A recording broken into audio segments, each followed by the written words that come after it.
Күндүн суукташы менен өлкөдө сасык тумоо күч алып, аны менен катар тамак жана кулак оорулары күч алгандыгын адистер айтышууда. Биздин бүгүнкү көрсөтүүбүз ушул багытта болмокчу. Биз менен болуңуздар. Назгүл эже, саламатсызбы? Азыр мына вирустук оорулар, сасык тумоо аябай күчөп, бул сасык тумоонун артында элдердин кулак мурундары ооруп, ушундай көп маселеге турушат да. Кулак мурун оорубаш үчүн эмне кылыш керек? Азыр мынакей вирус ооруларынын сезону болуп жатпайбы? Анын үстүнө күз мезгили келгенде аба алмашканда, суук боло түшкөндө, нымдуулук көтөрүлгөндө абдан кулак мурун тамак оорулары аябай көп кездешет да. Бизге дагы жайкы сезонго караганда азыр кулак мурун тамагы ооругандар, бейтаптар аябай көп кайрыла башташты.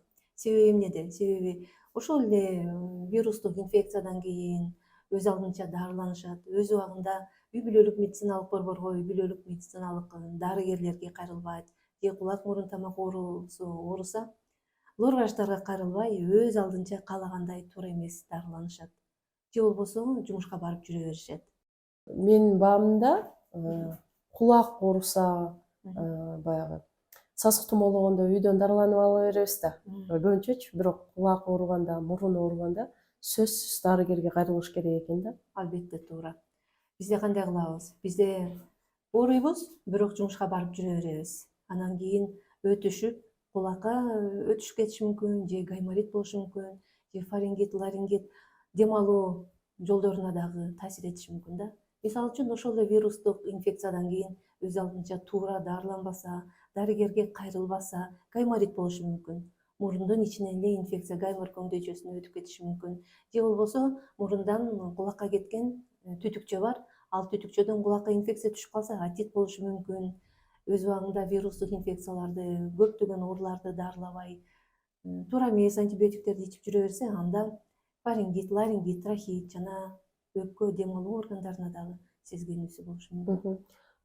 Туура эмес антибиотиктерди ичүү жөнүндө дагы айтыңыз да. Антибиотиктерди өзү кандайча колдонуш керек? Бизде мисалы үчүн пациенттер кандай кылат? Аптекага барат же интернетти ачат, каалагандай дарыланышат. Жок, биринчи дарыгерге кайрылыш керек. Ал ооруну изилдеп, анализдеп, диагностикалап, көрүп, локально көрүп туруп, анан диагноз койгондон кийин бир гана дарыгер дарыласа туура болот. Канчалык эртерээк өз алдынча дарыланбай, ушу үй бүлөлүк медициналык борборуна, дарыгерге же лор врачка кайрылса, ошончолук эртерээк жакшы болот жана өтүшүп да кетпейт да. Ангина боюнча эмнени айта аласыз? Мына ангина дагы азыр кыш келген сайын ангина дагы аябай күчөйт. Анан ушул күз мезгилинде ушу ангинаны алдырыш керек. Анан ангина болгондон кийин бал муздак жеш керек. Мындай муздак суу ичсе, ангина кайтып кетет деген бир ушундай сөздөр бар да. Ооба. Ангина деп бизде айтабыз да. Ангина бул танзилит да. Анын курч танзилит болот же болбосо өнөкөт танзилит. Курч кармаган мезгилде фолликулардуу же лакунарный же катаралдык түрүлөрү болот да. Биринчи эле ангинада кандай болот? Ошол иммунитети начарлап кетсе, ушундай жаз күздө козгойт, өөрүшүп кетиши мүмкүн. Тамак ооруйт, бейтаптын ысытма болушу мүмкүн, алып ооруп, табити жок болуп, жута албай ушинтет да. Анан өнөкөт танзилит дагы бар, ал жаз күз мезгилинде кармап турат. Өнөкөт танзилитте сөзсүз түрдө врач көрүп, текшерип, өз убагында дарылап туруш керек. Болбосо жүрөк ооруларына алып келет, муундардын ооруларына, бөйрөк ооруларына алып келиши мүмкүн. Муздак суу ичкенде, анан бал муздак жегенде ангина кайтып кетет деген чынбы? Ар кимдин иммунитети ар кандай да. Ошол местный иммунитет, общий иммунитет ар кандай. Ошон үчүн бир эле адамдын дарылоосу экинчисине туура келбей калышы мүмкүн. Биз үйдө ошо тамагыбыз ооруганда луголя менен же башка жууп коюп же арчып коебуз да, ушул туурабы? Ооба. Аны дагы дарыгердин көрсөтмөсү менен жасаш керек. Негизи тамак ооруганда биз дагы айтабыз, жазабыз, тамакты чайкаш керек, тамакка же болбосо атайын ингаляция себиш керек, аэрозолдорду же шимиш керек деп, же болбосо антибиотик жазып беребиз. Ар бир адамга индивидуалдуу подход керек да.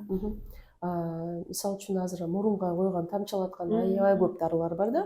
Биз аптекага кирсек эле кайсысы жакшы десек, алар бизге ошону берип сатып алабыз да.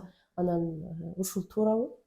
мурунга койгон дарыларды дагы өз алдынча кое бербей, врачтын айтканы менен гана 3 күнгөбү 5 күнгөбү куюш керек. Себеби мурдуна көп куюп жүрө берсе, ал ошого кандай баны привыкание болуп калат да, байланып калат.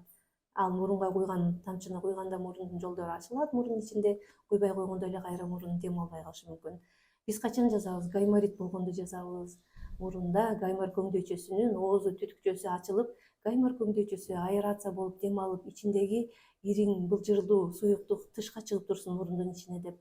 Кулак ооруганда жазабыз. Кулактан мурундан кулакка кеткен түтүкчө ачылып, иштеп, кулак дагы мурун тарапка аэрация, вентиляция болуп турсун деп. Анан өз алдынча эле тамчылатманы кое берсе болбойт. Көз карандылык пайда болот. Бир эле мурун бүтүү гайморит, кулак оорусуна дагы көз карандылык, зависимость пайда болот. Андыктан өз алдынча колдонбош керек эч качан. Ал көптөгөн ооруларга алып келет. Мурундун ичинде дагы побочный эффектилери да болот. Мурунун бүтүшү аллергияда дагы аябай аз мурун бүтүп, көп эле ушундай кездешет да. Мындай мурунум бүтүп калды, аллергия болуп атам дейт да. Ошону да сиздерге кайрылса болобу же аллерголог? Аллергиялык ринитти дагы лор врач дарылайт, аллерголог менен кошо дарылайт. Анан мурун бүткөн көп оорулар да кездешет. Ошол эле ринит, гайморит, этноидит, фронтит, синуситтерде, аллергиялык ооруларда дагы сөзсүз түрдө врачка барыш керек. Врач аныктап, диагностика жасап туруп, аллергиялык ринит болуп атабы, синусит болуп атабы, анан туура дары-дармекти жазып берет. Назгүл Турайна, сизге чоң ыраазычылык билдиребиз, убакыт бөлүп биздин суроолорубузга жооп бергениңизге. Ден соолук болсун. Рахмат. Оорубаңыздар, дени сак болуңуздар.